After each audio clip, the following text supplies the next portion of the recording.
Hi, my name is Jerry Steinholtz. I'm a Latin percussion player and I live in Los Angeles, California. During my playing career, I had a wonderful opportunity to spend a lot of time with a lot of black Cuban players from the past and also current players who are working now. Through being involved with them, I had a chance to learn the real essence of learning to play conga drum.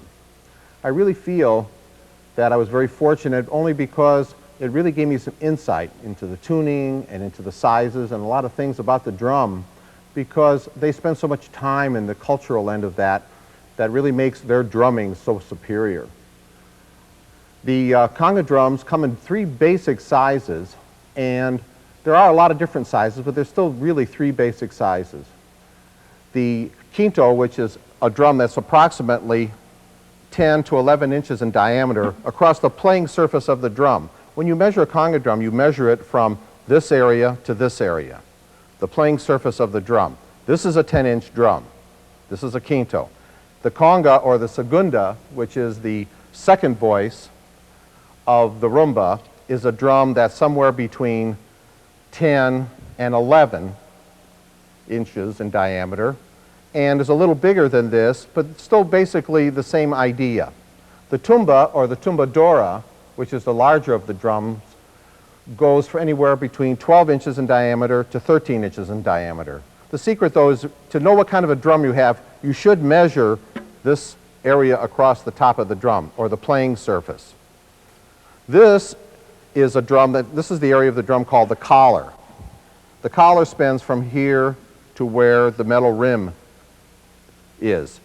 This area should have at least 1 inch in diameter across this way. If you have a drum that has the collar is a little too high, then you're going to run into a lot of problems in playing the drum. Make sure when you pick out a drum that it has all the things that are necessary on it to make it play properly. There's a lot of different types of drums. Fiberglass drum, a wood type of drum. The wood type of drum has a little more bass tone to it like this. The fiberglass drum is a little brighter, has a little more edgier sound to it, and doesn't have as quite the quality, but does have the volume. There are definite advantages of having a fiberglass drum as well as a wood drum. The type of skin that you put on a conga drum has a lot to do with the sound. The quinto, which is the smallest drum, which is the one that has the 9 to 10 inch in diameter or 10 to 11 inch in diameter, depending on the drum, has a thinner skin. And as the drums get larger into the 12 and the 13 and the 11s, etc., the skin will get a little heavier. You should not try to put a thicker skin on a small drum. The problem with that is you don't get the volume, number one. Number two, you end up getting a drum that you could possibly destroy only because you overtune the drum where the drum itself gets too much tension on it and the drum could collapse. So it's most important that you end up with the right skin on the right drum. The conditioning of the skin and the tuning of the skin is probably the most important in this whole area. I have a quinto drum here that it's tuned very low. I just took it out of a box, and I'm going to tune this drum and condition the skin. Tuning it and conditioning the skin is going to really make this drum sound really wonderful. What I do is I listen to it now, and I hear that it's really low. Then I take the wrench that comes with the drum, or if it doesn't have a wrench, then you have to go out and buy a wrench. In the processes, I take and I start to tune the drum from one particular point.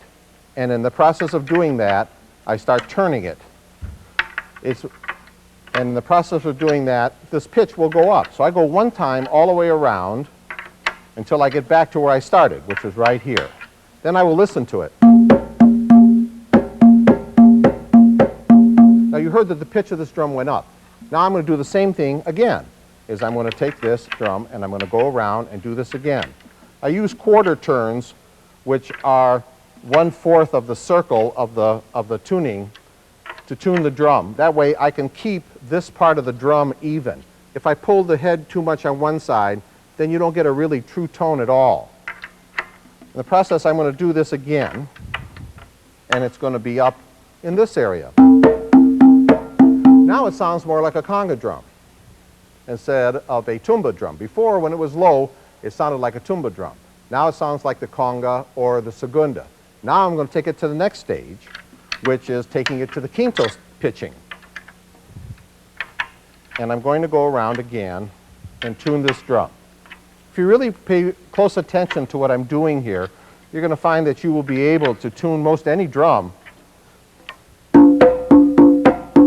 I think one more time around will get it done.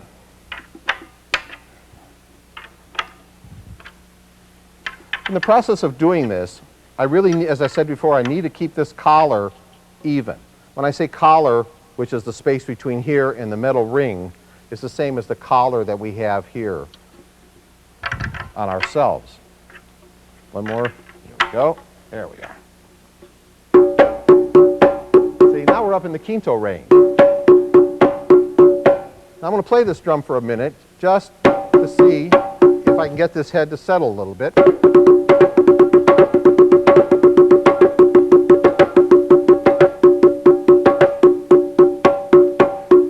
Now, in the process of doing that, this head, before it got put into the box and shipped to wherever store or yourself or whatever, or this type of drum, this skin has been soaked in water, and sometimes it'll be soaked for a long time. Most manufacturers, when they manufacture a conga drum, they will manufacture a drum and they will soak maybe 100 conga heads before they mount them all, and they'll mount them all like in one day.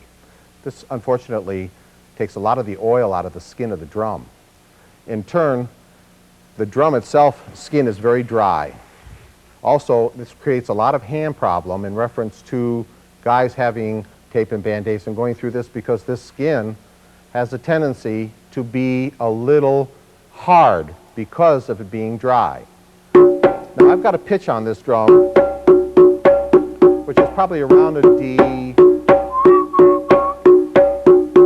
And what I'm going to do now is I'm going to take some hand lotion that has a lot of lanolin in it, and I'm going to put a little bit on my hand here, and I'm going to play this drum. Then I'm going to take this hand lotion with the lanolin, and I'm going to rub it into the drum, just like this. You don't have to necessarily go out and buy any real expensive hand lotion. Any hand lotion will do as long as it has lanolin in it. And in turn, when you have lanolin in it, this is what replenishes the oils that was soaked out of the skin when the drum head was soaked and mounted. Now listen to the skin now.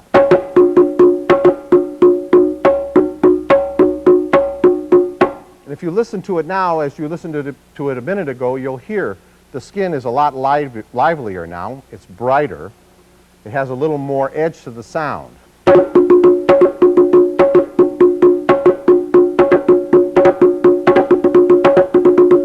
The problem now is the pitch has dropped a little because in the process of putting the hand lotion on, it has relaxed the skin.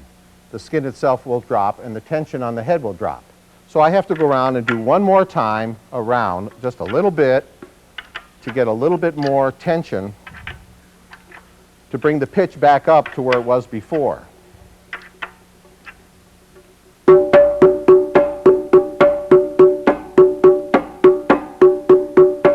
The tuning of the conga drum is real important, and I think you really need to spend some really productive time with it. And I feel that if you do that, you're going to find that it makes your playing a lot easier.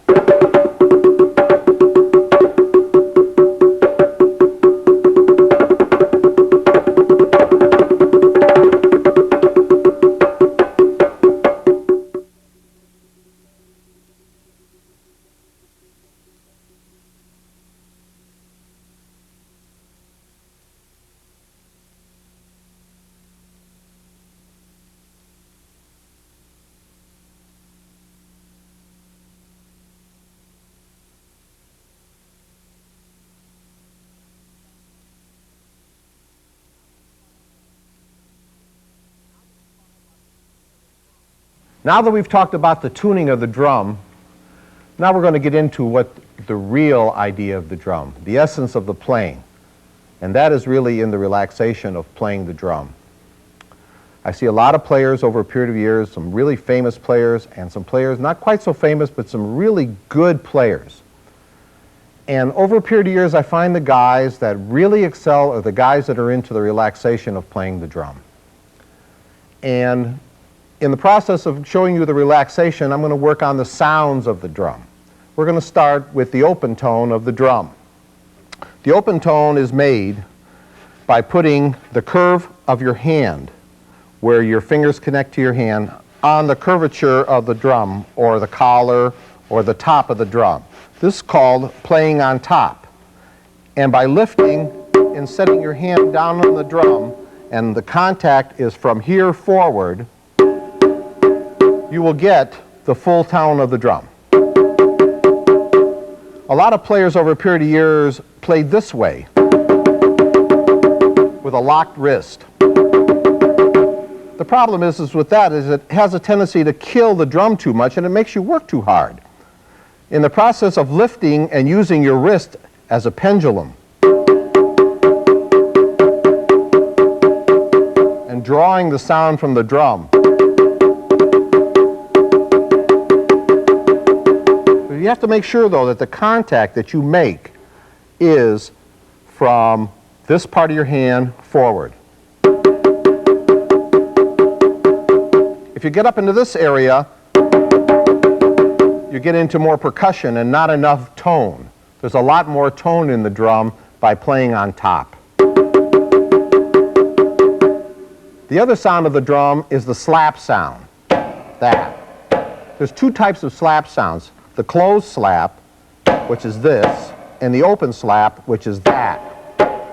The closed slap is made by depressing the head with your other hand. If you're left-handed, like I am, then you put your right hand down to stop the vibration of the head. If you're right-handed, then you do it this way. See? Now, The slap tone is made by putting your hand in the open tone position, then sliding your hand up to where your thumb lays on the collar. Then, by taking your little finger and putting a little bit of arch in here, which creates a little bit of prism that gives you that little bit of edge of sound. Just a little bit of an arch in here. You'll see guys that do this, and you'll see guys that do this, and all kinds of sounds. But this will give you the maximum amount of vibration from the shell and the head. So if you do that, and then you take your opposite hand, being that if you're right-handed, use your left hand, or your left hand if you're right-handed, and do it one at a time, like single strokes. 1, 2, 3, 4. 1, 2, 3, 4. Then you could mix that with the open tone. 1, 2, 3, 4. 1, 2, 3, 4. 1, 2, 3, 4. 1.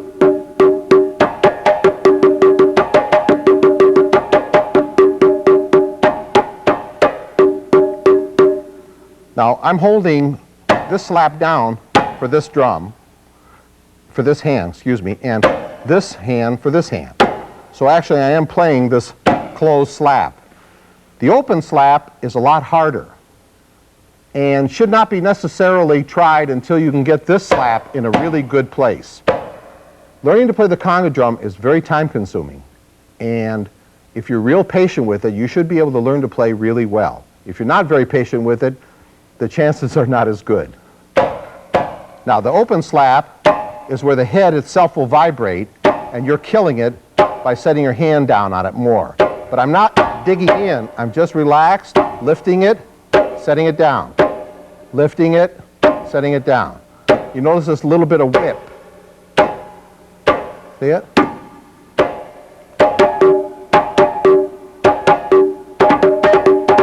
You can see by just relaxing and playing how much faster you can play.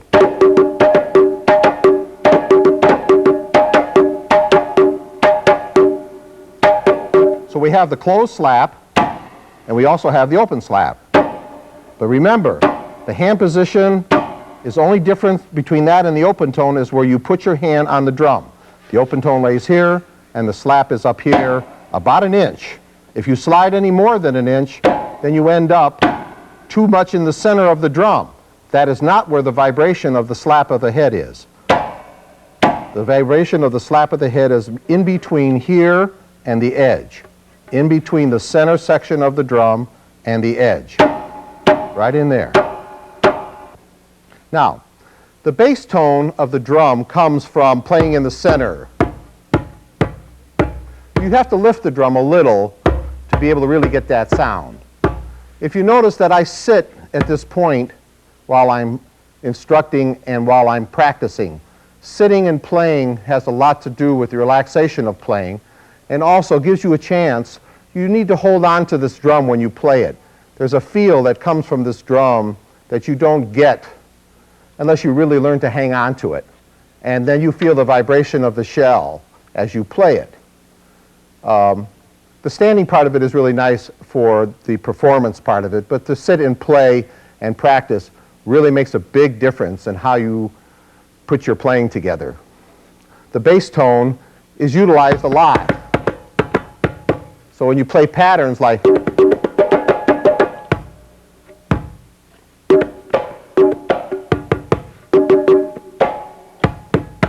and it's basically made with the flat of the hand.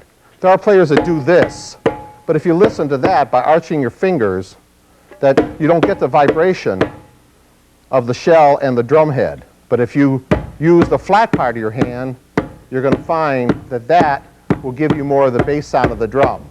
Now, if I put this drum on a stand or if I raised it up more, then you can hear the bass tone of the drum. But listen to this, and then listen to this. Big, big difference in the sound. That's why the relaxation of just setting your hand on the drum rather than trying to pound the sound from the drum.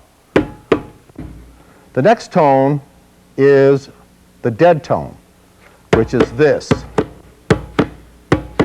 It's kind of in between the bass tone and kind of like a muffled sound.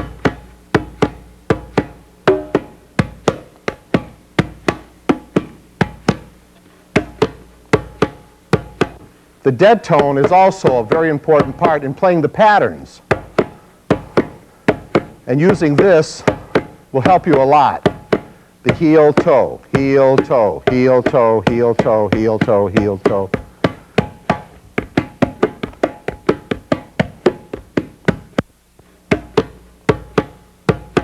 So in turn, we have like 4 sounds. We have it open, we have the slap, and then we have the variation of the slap, which is the open slap.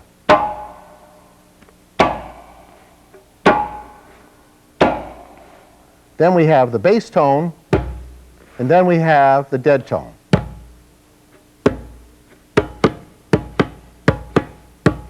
We're going to move into some patterns, and when we move into the patterns, you're going to see how all these sounds will come together.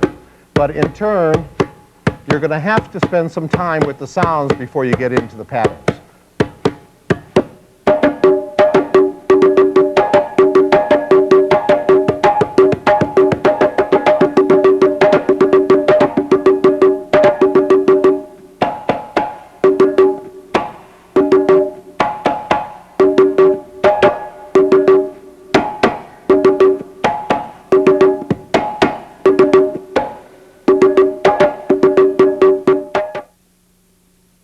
Let me see how the open tones are coming. Okay.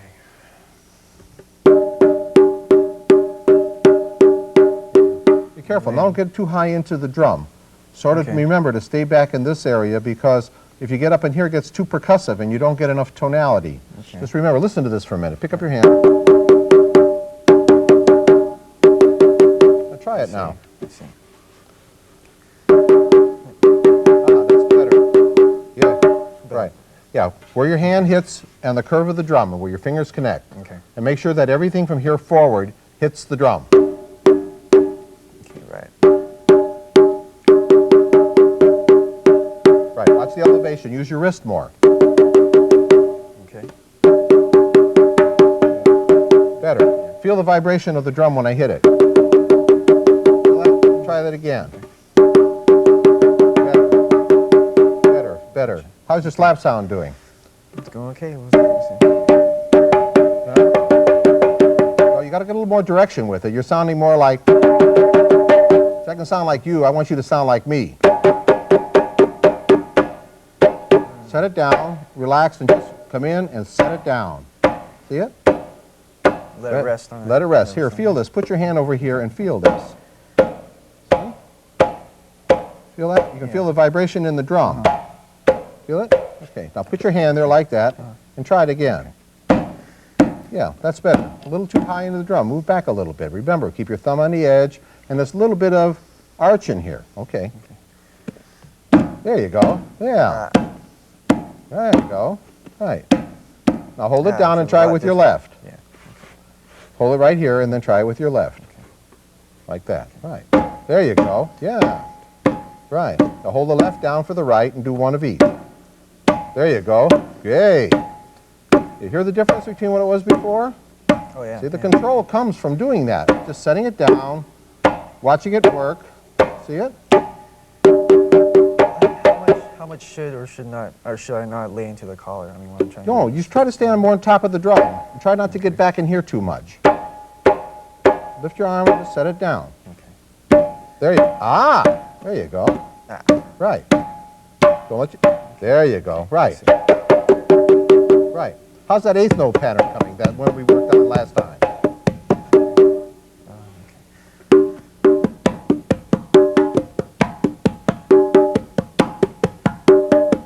Yeah, don't squeeze it too much here, because when you squeeze it, you're putting a lot of tension on your hand.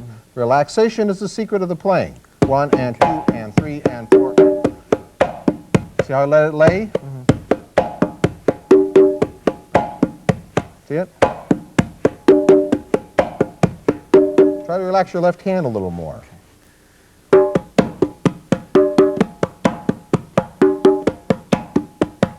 Better. Hey, try not to jam your thumb underneath your hand. Let it lay flat. Big difference.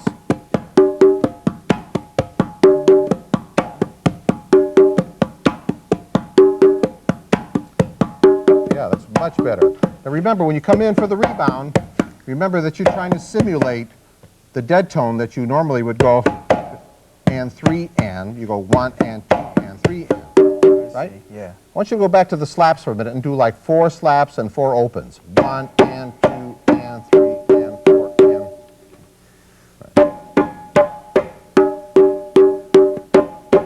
Right, there you go. Now you're cooking.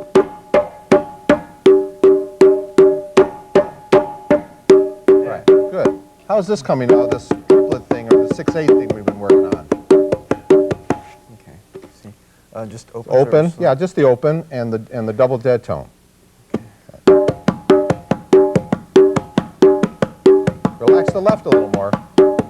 There you go. All right. Now put the slap into it. Let me hear it. And alternate. Yeah, don't cock your wrist up like this because you're taking your hand off the drum that alters the sound.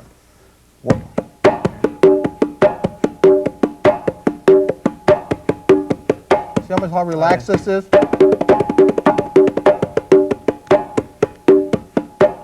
Just relax and just let it flow.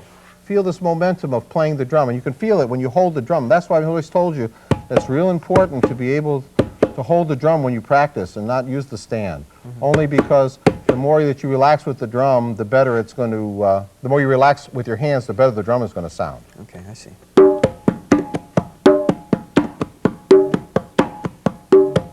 Yeah, good, good, good, good,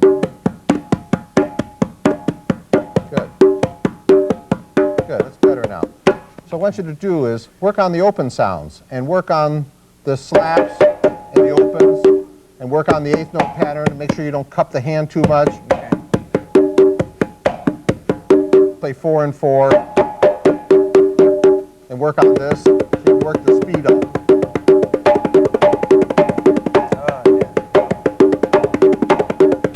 You see, the relaxation is the whole thing.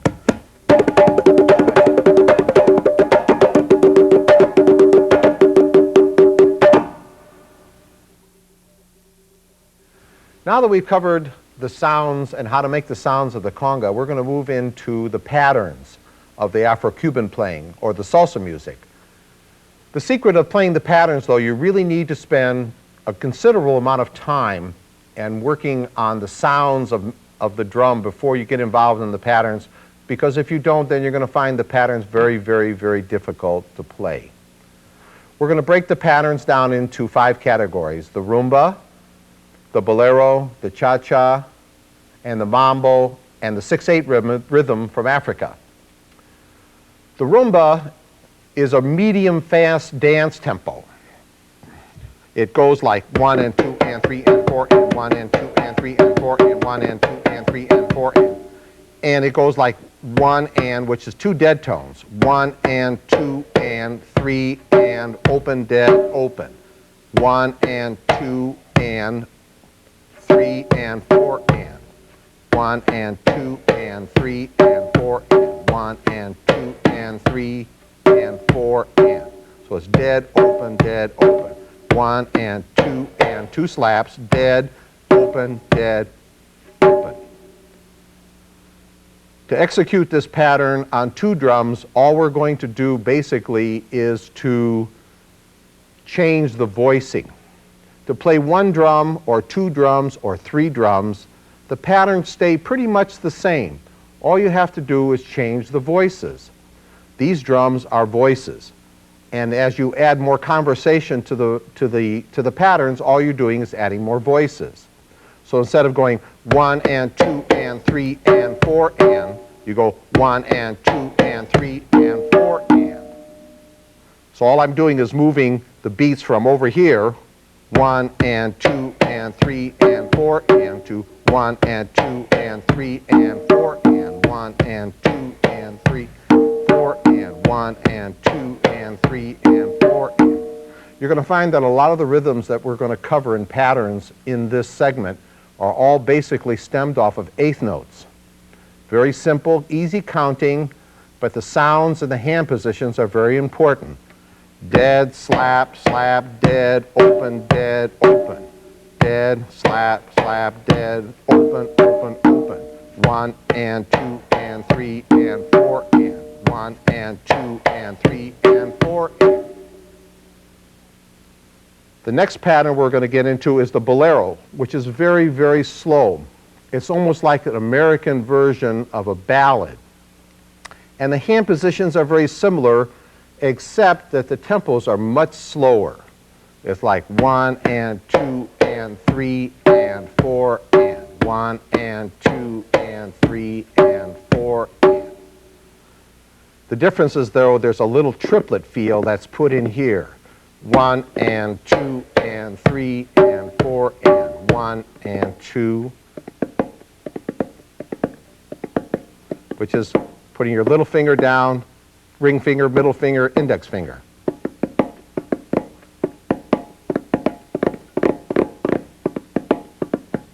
So it's 1 and 2 and 3 and 4 and 1 and 2 and 3 and 4 and. Now, if I took this to the two drums, it would be 1 and 2 and 3 and 4 and 1 and 2 and 3 and 4 and 1 and 2 and 3 and 4 and 1 and 2 and 3 and 4. You notice that the slaps are closed slaps. 1 and 2 and 3, open, open, open. 1 and 2 and dead, open, open, open. The next dance rhythm we're going to cover is the cha-cha-cha from Cuba. This is another eighth note pattern that moves a little faster, though. And it's actually the forerunner of the salsa that we call today, and the eighth note pattern, which has now become a standard identity in playing conga drum. The cha-cha-cha pattern is 1 and 2 and 3 and 4 and 1 and 2 and 3 and 4 and 2 and 3 and 4.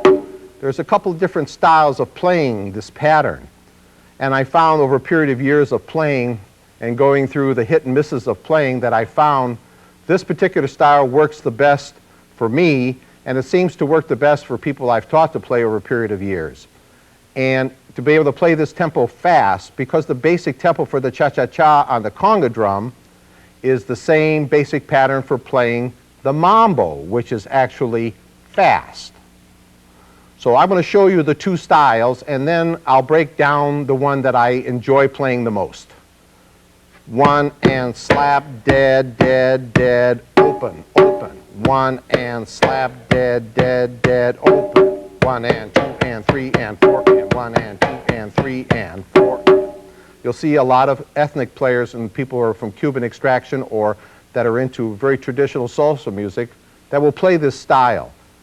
I found over a period of years, I found it very difficult to play this 3-beat with my right hand or your left, depending if you're left-handed or right-handed, to play fast. Now what has happened is that there's been a change, and in change we have transferred the first beat to your slap hand. So it goes, instead of it being 1 and 2 and 3 and 4 and, it goes 1 and 2 and 3 and 4 and. And you try to simulate the sound of the dead tone on the slap hand. 1 and 2 and 3 and 4 and 2 and 3 and 4 and 2 and 3 and 4 and 1 and 2 and 3 and. Dead, dead, slap, rebound, dead, dead, open, open, and 2 and 3 and 4 and 1 and 2 and 3 and 4 and. Now in the cha-cha-cha, I'm going to sing a montuno for the cha-cha-cha, then you get an idea what the feel is like. And I'll go like da da da da da da da da da da da da da da da da da.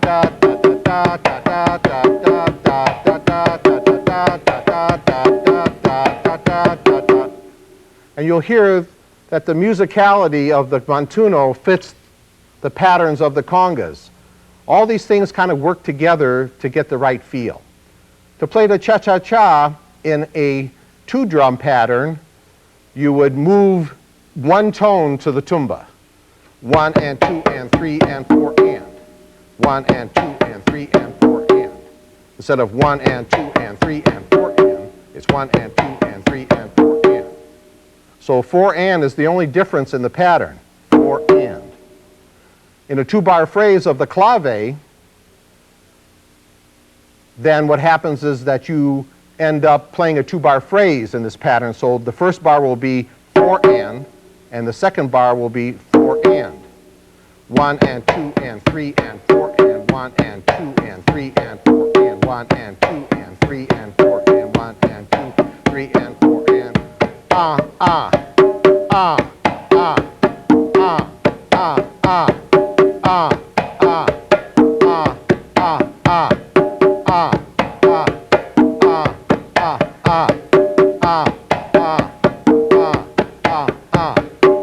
So I played 1 bar, 1 and 2 and 3 and 4 and on one drum, and then the second time it went 1 and 2 and 3 and 4 and. Now the mambo is basically the same, except the patterns are faster. And there's some turns in the patterns that make it a little more exciting between 2 drums. But I'll play it 1 drum on a mambo tempo so you get an idea what the mambo tempo really is. The cha-cha-cha tempo is this, but the mambo tempo is, which is the same pattern as we went back to in the beginning, 1 and 2 and 3 and 4 and 1 and 2 and 3 and 4 and.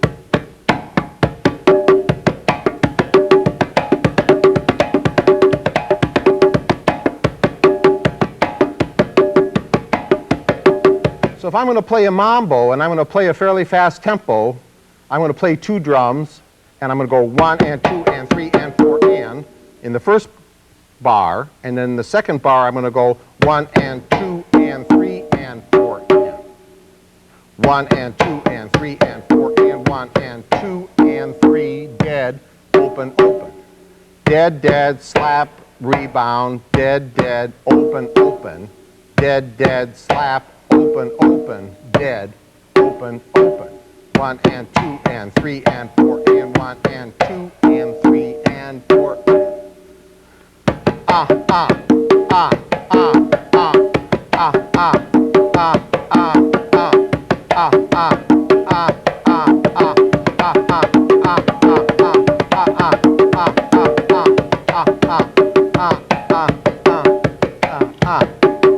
You're going to find by working on the mambo patterns and playing them slowly at first, it'll be a lot easier for you to play them faster later on. Don't try to play the mambo patterns really fast in the beginning, because those are something you have to kind of work on. I wish there was a shortcut to getting through this, but there really isn't. It's very time consuming, and the consistency in your playing only comes from the amount of time that you put into it. The last rhythm I'm going to put on in this section is the 6/8 pattern, which utilizes the dead tones of the drum. And it sounds more like 1, 2, 3, 4, 5, 6. Dead, rocking, dead. 1, 2, 3, 4, 5, 6.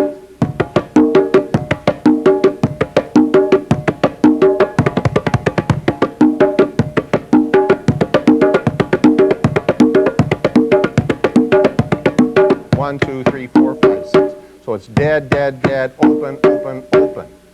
1 single, 1 double, 1 single, 1 double. 1, 2, 3, 4, 5, 6.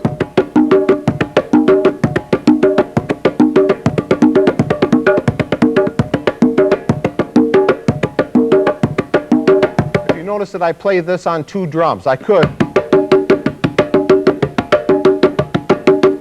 But the effect of playing this pattern usually comes from the bata drumming, from the Santeria religious belief from the Yoruba tribe.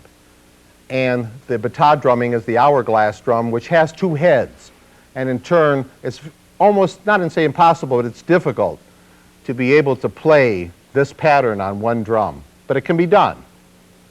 But to find the bass and the voice of the 2 heads. Now, if you can work this up where you play dead, dead, dead, open, open, open, then you could go 1, 2, 3, 4, 5, 6, and make a slap at that point. 1, 2, 3, 4, 5, 6. 1, 2, 3, 4, 5, 6. But I wouldn't suggest going through that until you do 1, 2, 3, 4, 5, 6, 1, 2, 3, 4, 5, 6, and play just the open tones. And then you want to go and 1, 2, 3, 4, 5, 6. So it's an open slap. Now I'd like to introduce Julie Spencer, who's going to join me on timbales, and we're going to introduce the dance rhythms of Cuba. The first dance rhythm is the rumba.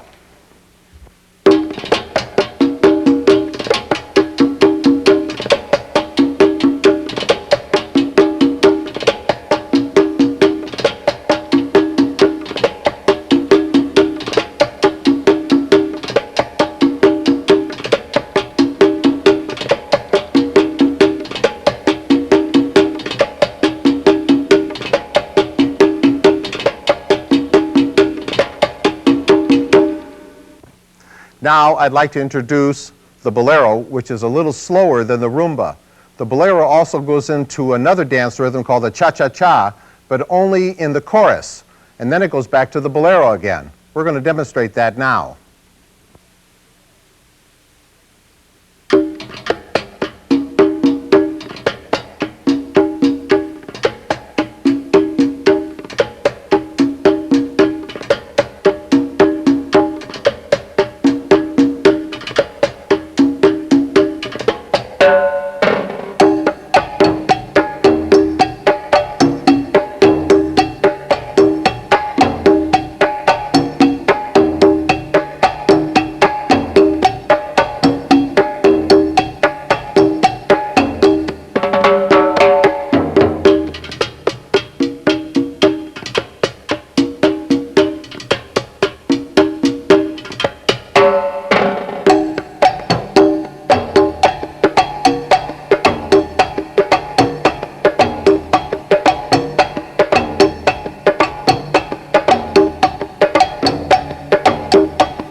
Now we're going to do the cha-cha-cha, one of the famous dance rhythms of Cuba. I'm going to sing the montuno from the piano of the cha-cha-cha before we start to play.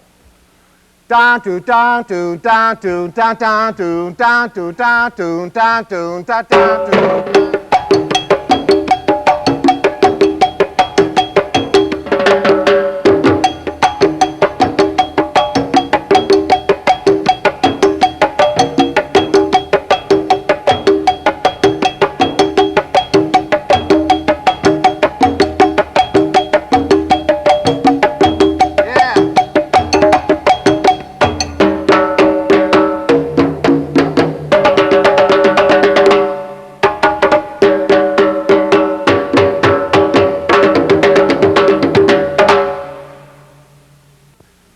Now we're going to do the most popular dance rhythm from Cuba, the mambo. 1, 2, 1, 2, 3.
1, 2, 3.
What we're going to be doing is exploring some of the possibilities of playing drums with your hands.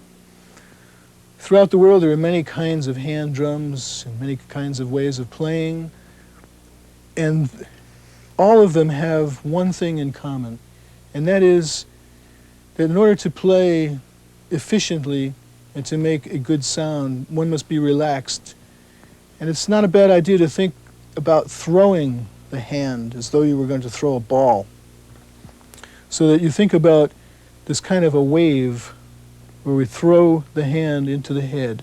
It's all very loose and very relaxed, just like a good baseball pitcher.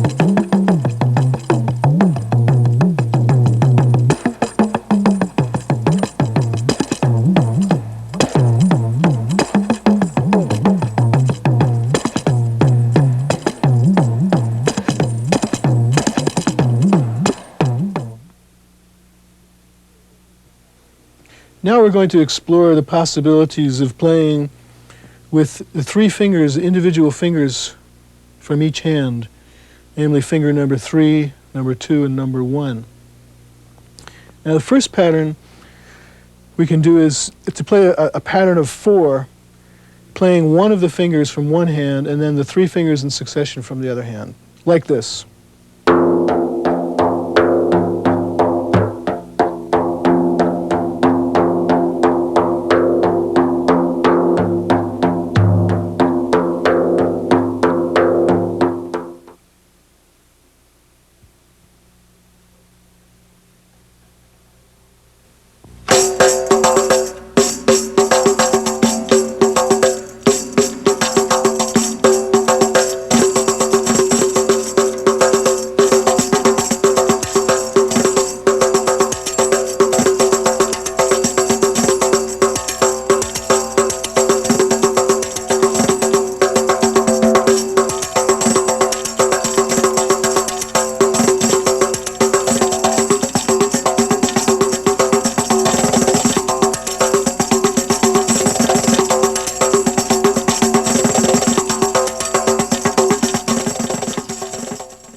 Okay, the first stroke is doom, and doom is done with the fourth finger of the right hand.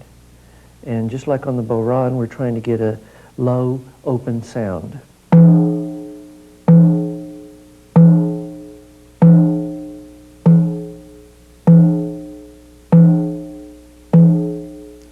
The next stroke we have is called tak, and tak is done with the fourth finger again on the rim.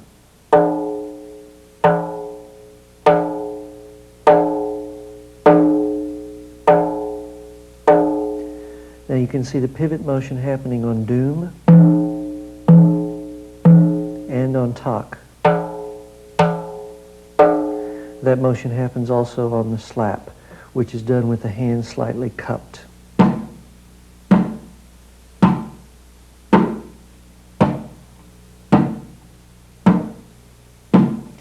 In the left hand, the fourth finger does tak, right on the rim, high-pitch rim tone.